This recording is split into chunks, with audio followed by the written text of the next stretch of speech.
Madame, Monsieur, bonsoir et bienvenue au 19h de ce 20 août à la une de l'actualité présidentielle du 7 septembre. La campagne électorale se poursuit pour le 6e jour consécutif. Nous ferons le point sur les meetings et les rencontres tenues hier par les candidats et leurs représentants.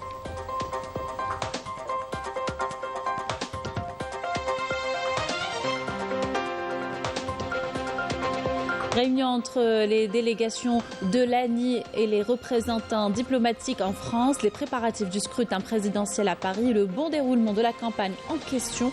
Les détails tout à l'heure.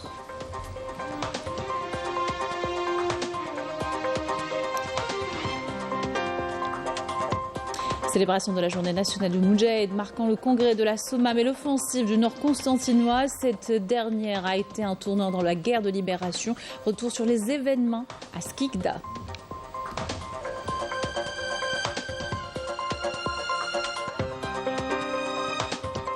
Le port de lunettes de soleil, une nécessité pour se protéger des UV et certaines maladies selon les spécialistes. Comment les choisir et qui sont les personnes à risque? Réponse dans ce journal.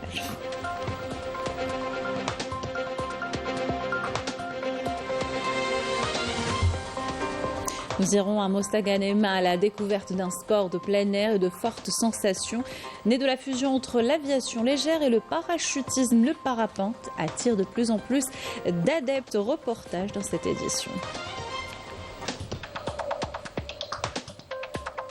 Bienvenue à tous, heureuse de vous retrouver. Avant de développer ces titres, le ministre des Affaires étrangères de la communauté nationale à l'étranger, Ahmed Attaf, a reçu ce mardi un appel téléphonique du ministre des Affaires étrangères et des expatriés de la République libanaise, pays frère, Abdallah Abou Habib.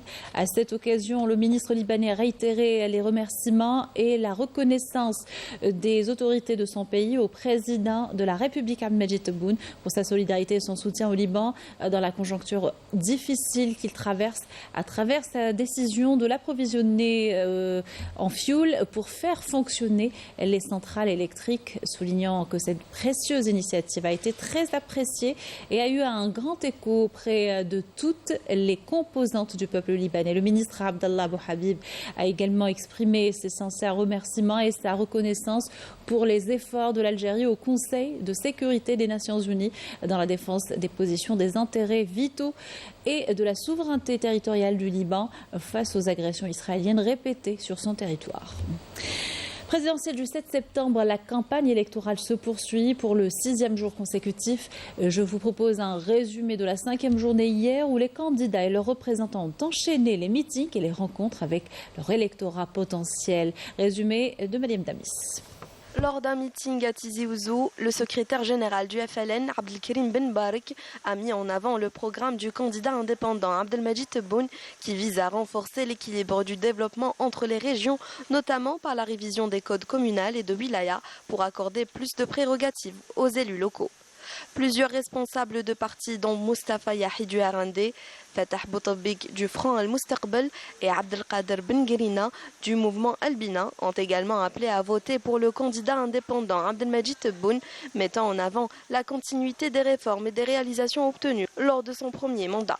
Le président du parti Sawt al-Shab, Lamine Osmani, a lui aussi appelé à voter massivement en faveur du candidat Abdelmajid Tebboune lors du scrutin présidentiel du 7 septembre prochain pour assurer la continuité. À Sétif, le président du parti Al-Fajr Al-Jadid, Tahar Ben Baïbesh, estime que le candidat indépendant Abdelmajid Tebboune défend les mêmes dossiers que son parti, notamment celui de la lutte contre la corruption. Depuis la wilaya de Tiaret, le candidat du MSP, Abdelali Hassani Shrif, a présenté les grands axes de son programme électoral Força, tant sur le plan économique que social, et qui repose sur deux piliers essentiels, la liberté d'initiative économique et la justice sociale. Hassani Shrif a précisé que son projet politique s'appuie sur une approche prospective visant à réaliser le développement, à garantir la sécurité alimentaire et à optimiser l'exploitation des richesses de chaque région. Après avoir rappelé les atouts de la wilaya de Tiaret dans les domaines agricoles et industriels, le candidat du MSP a souligné l'impératif d'élaborer des études approfondies sur les moyens de promouvoir le développement local. appelant à investir dans la ressource humaine chargée de la gestion en accordant un intérêt particulier à la famille, à l'enseignement, à la formation et à l'encadrement. Hassani Sherif a en outre expliqué qu'il comptait lutter contre la corruption et la bureaucratie, développer la numérisation, encourager l'investissement et créer de petits et moyens projets. De son côté, le candidat du FFS à la présidentielle du 7 septembre prochain, Youssef Aouchiche, a affirmé depuis la wilaya de Béjaïa que le changement escompté par les Algériens passe par une forte participation à l'élection. Il a souligné que son parti avait toujours prôné le changement pacifique par les urnes, appelant les Algériens à saisir cette opportunité pour choisir le programme qui répond le mieux à leurs aspirations. Le candidat du FFS s'est en outre engagé, s'il obtenait la confiance du peuple, à promouvoir l'état de droit et à bâtir des institutions fortes, associant les citoyens aux décisions cruciales pour le pays, promettant également de prendre des mesures d'urgence pour protéger le pouvoir d'achat des citoyens et préserver leur dignité, notamment à travers la révision de la grille des salaires et la création d'allocations au profit des catégories vulnérables et précaires. Auparavant, Youssef Aouchiche s'était rendu au site du congrès de la Souma Maïfri où il a déposé une gerbe de fleurs devant la stèle commémorative. Réunion entre les délégués de l'ANI et les représentations consulaires et diplomatiques en France. Après Marseille, les préparatifs du scrutin présidentiel à Paris sont au cœur de ces rencontres. Il s'agit de tout mettre en ordre pour le bon déroulement de la campagne électorale, mais aussi le vote des Algériens établis sur place. Correspondance de Rafaf Boulhouchet. C'est la deuxième escale de la délégation conduite par le vice-président de l'ANI en France. Après Marseille, le consulat général à Paris, où la délégation a réuni ses délégués de la zone 1, regroupant la circonscription consulaire de la partie nord de la France et de quelques pays européens. L'objectif est... Nous sommes venus à la rencontre de nos délégués dans la région 1, le coordinateur et les 5 délégués, Bobigny, Nanterre, Créteil, Pontoise, voilà, il s'agit Pontoise, donc à la rencontre de nos délégués, mais aussi des représentations diplomatiques et consulaires, puisque nos délégués travaillent main dans la main et auprès des missions diplomatiques et consulaires. Donc à travers eux, nous sommes venus aussi à la rencontre de nos compatriotes installés ici en France et ailleurs pour être au plus près d'eux, écouter leurs doléances et apporter des solutions aux questions qu'ils soulèvent et aux problèmes qu'ils soulèvent quotidiennement dans leur travail.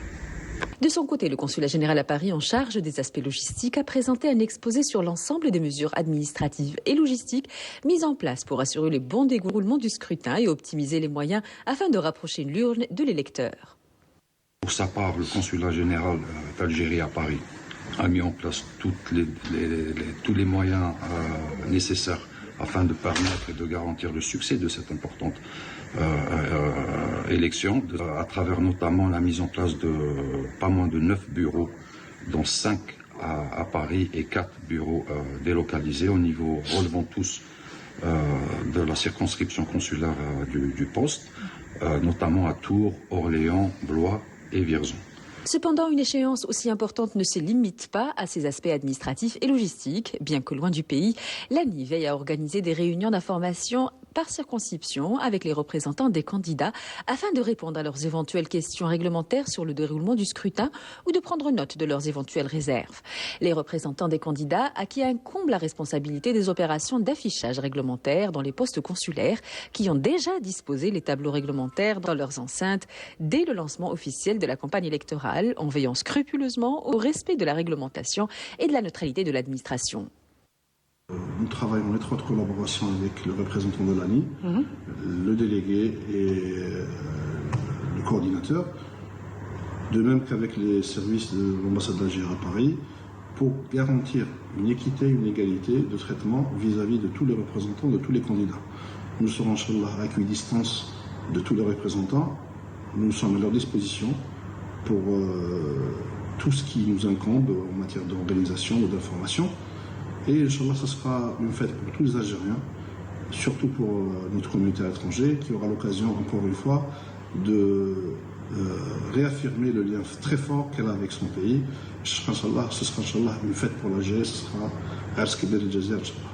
Que ce soit à Marseille, Créteil ou consulat général à Paris ou dans l'ensemble des autres représentations consulaires, le rythme s'accélère pour garantir les moyens logistiques permettant à nos concitoyens d'accomplir leur devoir électoral dans les meilleures conditions. Et la campagne électorale se déroule également sur Internet. Les réseaux sociaux, notamment, se sont imposés ces dernières années comme un outil redoutable, capable de faire pencher la balance et faire remporter une élection. Les 3 candidats à la magistrature suprême en ont pris conscience, nous dit Fouzi Atej. Commentaire de Walid Yosfi. La présidentielle se joue aussi sur les réseaux sociaux. Durant la campagne électorale, les 3 candidats ont investi la toile. Un outil qui leur permet d'exprimer leurs opinions, présenter leurs programmes et proposer leurs idées tout en touchant un plus large public. Les candidats mettent en avant leur programme à travers les réseaux sociaux. Cet outil permet de réduire les distances. Au lieu de se déplacer pour assister au rassemblement des candidats, aujourd'hui, tout est disponible sur le téléphone. Ceux qui ne peuvent pas suivre les rassemblements dans les salles peuvent le faire sur les réseaux sociaux. Ça a beaucoup facilité la tâche aux Algériens.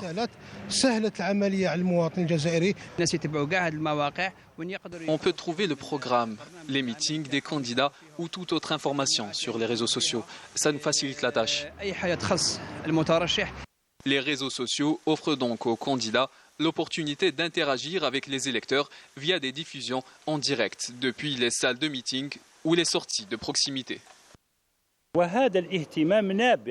Cet intérêt découle des études qui révèlent, par exemple, que 25 millions d'Algériens possèdent un compte Facebook ou X. L'attention se porte sur Instagram en ce qui concerne les vidéos et les photos des candidats. Par conséquent, cette année est très importante pour ce que l'on appelle le marketing politique de la campagne électorale ou le marketing politique des images des candidats ainsi que les programmes. Entre gain de temps et large diffusion, autant de facteurs qui offrent aux candidats une base électorale plus large, tout en s'engageant à respecter la transparence, l'intégrité et le respect mutuel pour garantir des élections démocratiques. Algérie célèbre la journée nationale de Moudjahid ce 20 août, marquant le double anniversaire de l'offensive du Nord constantinois et du congrès de la Soumam. Dans son message adressé à l'occasion, le président de la République a exprimé sa conviction que les Algériennes et les Algériens qui ont chevillé au corps la fidélité au message de novembre continueront à veiller sur notre chère Algérie et de préserver sa sécurité, sa stabilité et sa prospérité. Et dans le cadre des festivités, le ministre des Moudjahidines des ayants droit, Alaïd El-Biga, a supervisé la cérémonie de réinhumation de 8 martyrs au cimetière des martyrs de Ain el-Melh, au wilaya de Ain Timouchent. La cérémonie s'est déroulée en présence des autorités civiles et militaires aux côtés de la famille révolutionnaire. El-Biga a affirmé que cette occasion était propice pour se remémorer les sacrifices des Shohada et Moudjahidines et leurs actions héroïques déterminantes dans la révolution de libération. L'offensive du Nord constantinois, l'une des 2 dates célébrées ce 20 août, a été un grand tournant dans la guerre de libération. Cette insurrection, lancée à peine 11 mois après l'appel du 1er novembre, a été émaillée de massacres d'Algériens par les colons et l'armée française. Askigda l'on se souvient encore de ces événements. Reportage de Smaïl Belkhaïtia.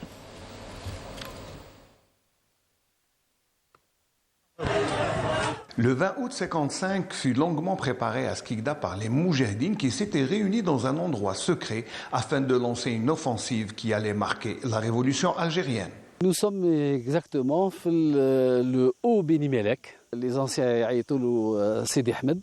C'est là qu'ont eu les plus gros préparatifs de l'un des 3 axes offensifs le samedi 20 août 1955. Et ce qu'il y a lieu de relever, d'admirable en matière d'organisation et de logistique et de discipline militaire, c'est que bien que le campement ait eu lieu pendant une dizaine de jours et que la zone est située en pleine zone coloniale, de ferme coloniale, ça ne s'est pas ébruité du tout et l'effet surprise a été total. L'offensive, du moins sur cet axe-là, a commencé من la colline هذه ديت la colline Sidi Ahmed. بعد elle a cheminé jusqu'à l'endroit dit les 4 août. Elle s'est ensuite, si l'on peut dire, déversée dans la ville. La répression française avait été d'une rare barbarie, donnant lieu à un génocide sans précédent qui n'épargna aucun Algérien. La population qui n'était pas armée, qui était porteuse de serpes, de pioches, etc., qui n'a pas eu le réflexe de se replier et qui a été prise à partie par les Européens armés d'abord. À l'époque, le maire Dominique Crevaux avait donné ordre de tirer à vue sur tous les Algériens. Tout Européen armé était habilité à tirer sur n'importe quel Arabe, quel qu'il puisse être, n'importe quel Algérien. Le dimanche 21, le lendemain donc, il y a eu l'arrivée du bateau Aqba venant de Marseille. Et il y avait à bord, selon les dires de nos parents, quelque chose comme 700 Algériens. Mais il y avait aussi la famille Tahem qui sont venus des villes environnantes, de Constantine, de Batna, de Khanchla, de Sétif, qui venaient les accueillir au port. Et là, il y a eu le début du grand massacre. Ces familles qui étaient venues accueillir leurs parents ont été pratiquement massacrées et les occupants, les passagers, ont été regroupés pour partir sur le stade de basket, dit à l'époque stade Kutoli, et l'esplanade de l'actuelle salle Aïsat Idir qu'on appelait à l'époque la salle de l'artisanat. Là, ils ont été regroupés, qui au stade, qui le Zevzef, et ils ont été mitraillés sous les ordres du sanguinaire Ossares. L'engin qui avait creusé les fosses communes est toujours conservé à Skikda. Il appartenait à l'époque à l'école régionale de Philippeville, actuellement Skikda. C'est ce bulldozer qui a servi à ensevelir, morts ou vifs, quelque chose comme entre 6 et 7 000 autochtones dans les jours et les semaines qui ont suivi l'offensive généralisée du 20 août 1955. Et vous pourrez suivre le documentaire intitulé Le 20 août 55, un second souffle consacré à l'offensive du Nord constantinois. Ce sera à partir de 21h sur Canal Algérie. Le méthanier algérien Tessala s'est porté ce mardi au secours de migrants naufragés au large de la Sardaigne. Après avoir été sollicité par les gardes-côtes italiens, le méthanier a été appelé en urgence vers 14h lors de son passage près de la Sardaigne pour une opération de sauvetage de migrants illégaux qui se trouvaient à bord d'une embarcation ayant échoué en haute mer. Le Tessala a répondu très rapidement à l'appel, embarquant la totalité des passagers échoués, au nombre de 30, de différentes nationalités. Aucun Algérien ne figurait parmi ces passagers qui ont été bien pris en charge par l'équipage du Tessala, qui leur ont offert de la nourriture et de quoi se réchauffer. Les passagers ont été tous récupérés par la suite par les gardes-côtes italiens et ont exprimé leur vif remerciement à l'équipage du méthanier algérien pour le sauvetage. Le Tessala a ensuite poursuivi sa mission normalement. Attention, image choquante à suivre, une nouvelle attaque de l'armée de l'occupation israélienne à Gaza. Le marché de Deir al-Balah et ses environs au centre de l'enclave ont été bombardés ce mardi par l'aviation sioniste. Le lieu était bondé et de nombreux Palestiniens ont été tués et blessés. Le massacre fait suite à un autre massacre ayant ciblé une école de réfugiés à proximité où au moins 12 Palestiniens ont été tués et des dizaines autres blessés. L'agression sioniste à Gaza a cristallisé les violences contre les travailleurs humanitaires. Depuis le 7 octobre dernier, au moins 289 personnes activant dans le domaine, dont 207 membres de l'Agence des Nations Unies pour les réfugiés palestiniens, ont été tués. Le nombre d'aides à la santé massacrées à Gaza s'élève à 885 agents. Notre correspondant Wissam Abou Zaïd revient sur ces faits à Malboarba.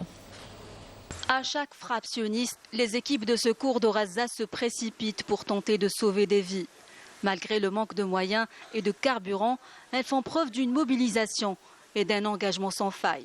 Depuis le début de l'agression sioniste dévastatrice, ces équipes sont régulièrement ciblées par les forces d'occupation, ce qui a fait plus de 80 martyrs, mais cela n'a entamé en rien leur dévouement. C'est un devoir national et religieux qui nous oblige à accomplir les tâches qui nous sont assignées malgré le manque d'effectifs dû en grande partie à la mort de 82 membres de la défense civile au cours de cette guerre féroce et ce génocide qui vise la bande de Gaza. Et au moment où le monde célèbre la journée mondiale de l'aide humanitaire, des dizaines d'ambulances sont visées par les attaques sionistes alors que d'autres sont immobilisées à cause de la pénurie de carburant. ce qui empêche les équipes de secours de répondre à des milliers d'appels d'urgence. Les pertes humaines sont lourdes. Plus de 500 membres du personnel médical ont été tués, dont 138 infirmiers, et des dizaines d'autres ont été arrêtés. Depuis le début de l'agression sioniste, nos équipes d'ambulanciers ont été directement ciblées. Nous avons perdu des dizaines d'ambulanciers, ainsi que de nombreux secouristes qui accomplissaient leur devoir humanitaire en venant en aide à leurs compatriotes soignant quotidiennement les blessés. Dans un contexte de crise humanitaire extrême, l'occupation poursuit ses attaques incessantes contre l'UNRWA, la plus grande organisation humanitaire qui fournit des services essentiels aux Palestiniens. Même lorsque nous sommes à l'école, nous risquons d'être bombardés. Les installations de l'UNRWA sont systématiquement visées par l'armée d'occupation. Un génocide commis sous le regard complice de la communauté internationale. Depuis 11 mois, 289 travailleurs humanitaires, dont 207 membres de l'équipe de l'UNRWA et 885 agents de santé ont perdu la vie et des centaines d'autres ont été blessés. Retour dans le pays pour parler de la santé de nos yeux. Le port de lunettes de soleil n'est pas facultatif. Il serait même très important pour se protéger des UV et certaines maladies, selon les spécialistes. Comment choisir ces lunettes? Qui sont les personnes à risque? Élément de réponse dans ce reportage de Rina Lerari. Sous un soleil éblouissant, le port des lunettes est une nécessité. Mais si certains ne sortent jamais sans leurs lunettes de soleil, été comme hiver, d'autres ne leur accordent pas beaucoup d'importance et les considèrent comme un accessoire de mode. Elles sont pourtant indispensables pour préserver la santé de nos yeux face aux rayons UV. En été, je ne sors jamais sans mes lunettes de soleil. Mais le reste de l'année, je suis un peu moins rigoureuse et le soleil tape moins fort. Donc, je m'en passe plus facilement. Je choisis toujours mes lunettes chez l'opticien pour être sûre d'avoir des verres de bonne qualité. De préférence. Avant, les lunettes de soleil étaient portées accessoirement, mais aujourd'hui, je réalise à quel point il est important de les porter. Surtout que je veux absolument préserver la santé de mes yeux.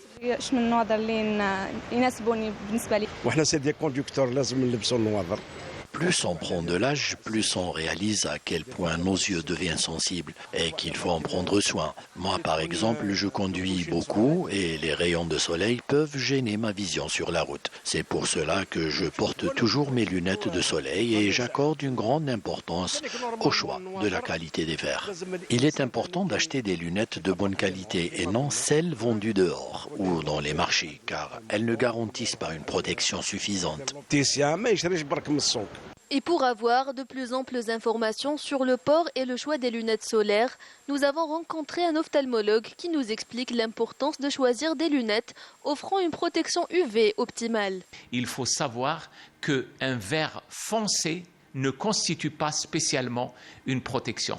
Parce qu'un verre foncé qui n'est pas muni d'un filtre anti-UV dans la tranche de longueur d'onde 400 nanomètres est plus dangereux qu'un verre qui est muni de ce filtre anti-UV 400. Pourquoi? Parce qu'un verre sombre sans filtre entraîne une ouverture des paupières, une ouverture de la pupille, donc une exposition plus importante des organes de l'œil et notamment la rétine. L'exposition aux ultraviolets, elle peut donner des effets néfastes aux yeux en cas d'exposition prolongée et répétitive. Peut induire sur la peau déjà des paupières de ce qu'on appelle un coup de soleil, une brûlure superficielle qui peut, si elle est plus intense, entraîner des cloques. Plus en arrière, il y a la conjonctive, le blanc de l'œil, des rougeurs, des picotements, une sensation de grain de sable, une brûlure de la cornée par les photons, par la lumière du soleil et qui entraîne des douleurs très intenses, un larmoiement, une crainte de la lumière, voire une baisse de la vision. Instaurer le réflexe de porter des lunettes de soleil dès le jeune âge est donc essentiel pour préserver la santé des yeux à long terme. Une mention particulière pour les enfants qui sont en phase de maturation de l'œil. Tous les organes de l'œil sont en phase de maturation, donc plus fragiles et plus fragilisés. Et si nous devons, pour une question de budget, nous équiper en lunettes protectrices contre la lumière du soleil et notamment les ultraviolets, il faut d'abord privilégier les enfants aux adultes. Une opticienne nous éclaire sur les critères essentiels à prendre en compte lors de l'achat de lunettes de soleil. Tout d'abord, il faut prendre en considération la forme de visage, le confort et l'ajustement aussi.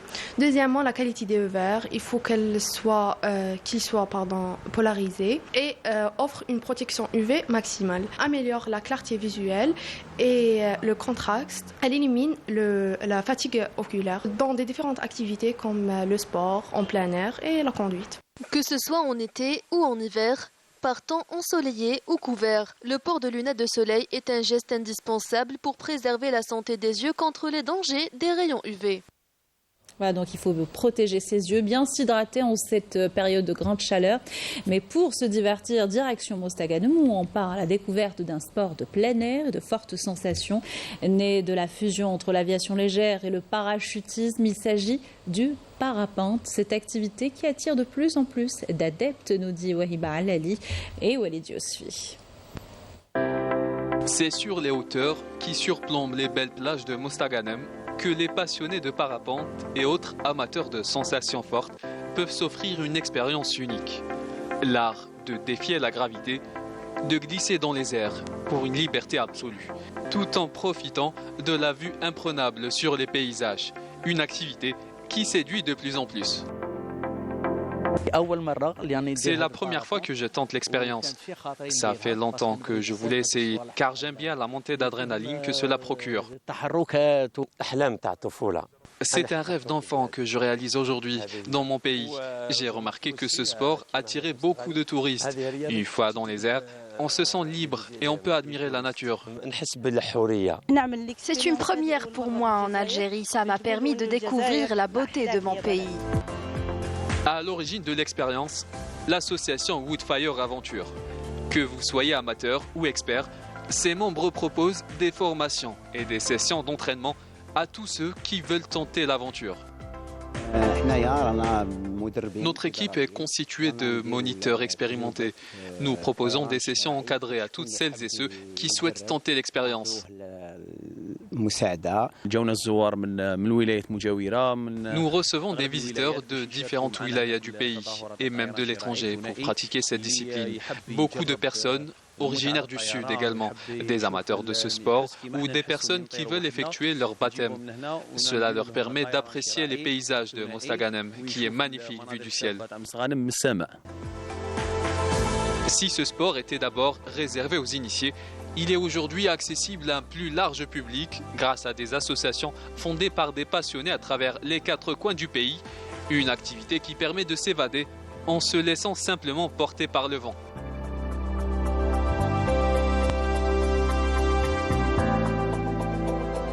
Voilà qui termine notre journal. Merci de l'avoir suivi. Excellente soirée sur Canal Algérie.